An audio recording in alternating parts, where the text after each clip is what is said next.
Welcome to Royal Teaching Centre YouTube channel. आइए आज हम लोग देखते हैं नंबर सिस्टम का सवाल है जिसमें कि कम और अधिक की चर्चा है और इसे हम बहुत ही आसान मेथड से समझेंगे। हम लोग कह रहा है किसी संख्या का 1/5 उसके 1/7 से 10 अधिक है तो वह संख्या क्या होगी। तो इस तरह के प्रश्न में कम या अधिक कुछ भी लगा रह सकता है। ठीक है, कम या अधिक कुछ भी रहे तो हमें अंतर करना है, बड़ा में छोटा को घटाना है। ठीक है, सवाल को समझने का प्रयास करें। जब भी कम या अधिक रहे तो बड़ा में छोटा को घटाएंगे और उत्तर प्राप्त करेंगे। किसी संख्या 1/5। अब देखिए कि इसमें बड़ा कौन है, 1/5 बड़ा है कि 1/7 बड़ा है।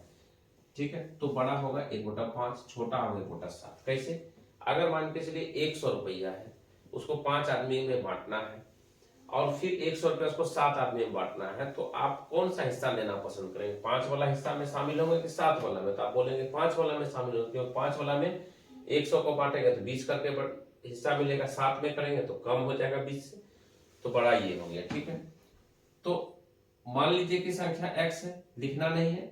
ठीक है, ये सिर्फ ध्यान में रखना है, माना कि संख्या x है तो x/5 हो जाएगा, ये बड़ा है, और माइनस x/7। बड़ा में छोटा को घटाते हैं तभी हमें कम या अधिक प्राप्त होता है। ये है 10। ठीक है, एलसीएम हो जाएगा 35, 5 से 7x और माइनस 5x बराबर 10। तो ये हो जाएगा 2x/35 बराबर 10। 2 से इसे कटा दीजिए, ऊपर ऊपर कटता है तो x बराबर हो जाएगा 35 गुना 5 हो जाएगा 175। यही आपका आंसर हो जाएगा। ठीक है, सवाल को समझने का प्रयास करें। कम या अधिक जब भी रहेगा तो हमें अंतर ही करना है। ठीक है, अब इसको और दूसरे मेथड में समझेंगे कैसे होता है। जैसे देखिए कि यहाँ पे ए और बी नाम करके दो व्यक्ति है। ए का वेतन 25,000 रुपया है। ठीक है, और वहीं पे बी का वेतन 28,000 रुपया है। ठीक है, अब देखिए ए क्या कहेगा, बी से क्या कहेगा?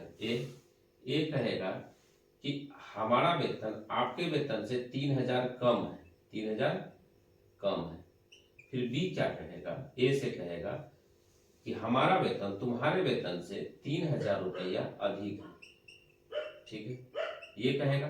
तो कम या अधिक की तुलना कैसे पता चलता है? घटा करके। तो उसी तरह से यहाँ कम और अधिक का चर्चा करेंगे हम घटा करके। ठीक है, सवाल को अच्छी तरह से समझ लेंगे कि बड़ा में छोटा को घटाना है और जो कम या अधिक रहेगा उसको बराबर के बाद लिख देना है और बेसिक नियम से कैलकुलेशन करके उत्तर को प्राप्त कर लेंगे। इस तरह के और सवाल को हम लोग सेम टाइप के क्वेश्चन में कह रहा है यदि किसी संख्या का 1/7 इसके 1/11 हिस्से से 100 अधिक है तो वह संख्या क्या होगी। ठीक है, तो आसान सा क्वेश्चन, इससे पहले हम लोग देख चुके हैं। ठीक है, ये क्वेश्चन है यदि किसी संख्या 1/7, किसी संख्या मतलब 1/7 कह रहा है तो x/7 हम समझेंगे।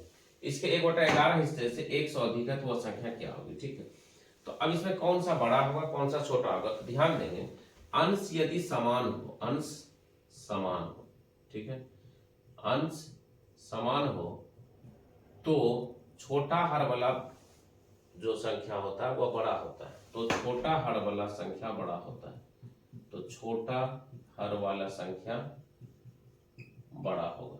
ठीक है, और बड़ा हर वाला संख्या क्या हो जाएगा? छोटा आ जाएगा। अंश क्या है? 1 और 1 दोनों में समान है, तो छोटा अंश क्या है? 7 है, ये छोटा हर 7 है। ठीक है, तो इस तरह से इसको हम लोग हल करने की कोशिश करेंगे। ठीक है,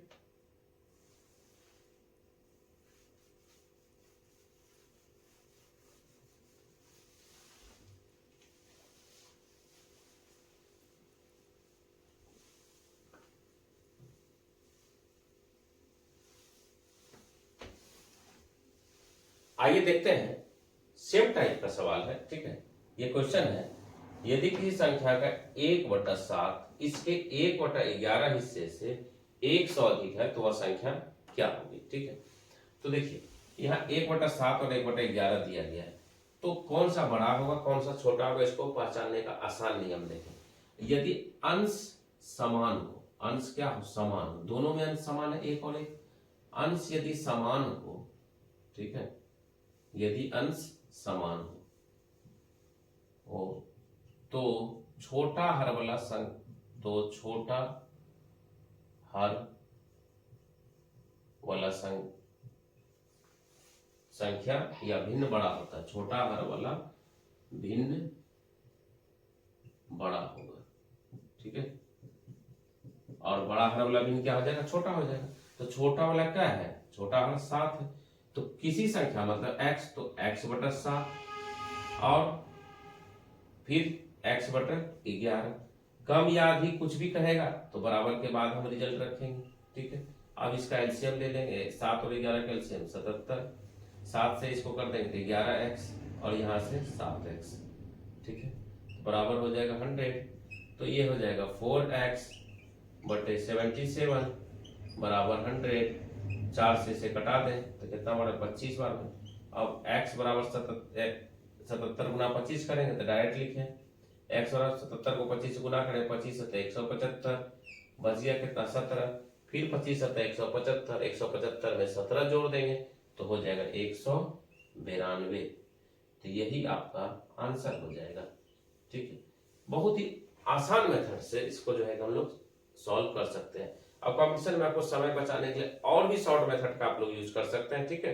पहले ये बेसिक मेथड को अच्छी तरह से सीखें, फिर अन्य मेथड पर भी हम लोग चर्चा। देखिए ये क्वेश्चन जो है कह रहा है किसी संख्या की 4/3 के 2/3 का मान 80 है तो संख्या क्या होगी। इसमें कम और अधिक का चर्चा नहीं किया गया, इसको ध्यान से देखिए, ठीक है। डायरेक्ट मान दिया गया है और कह रहा है किसी संख्या की 4/3, ठीक है, 4/3 मतलब 4/3, किसी संख्या मतलब x, तो यहाँ लिखना नहीं है, ठीक है, लेकिन आप रिवीजन करेंगे ना तो इसलिए एक बार लिख लें। माना कि संख्या x, तो x का 4/3, x गुना 4/3 के 2/3, फिर इसी का 2/3 बराबर कितना है 80 है, ठीक है।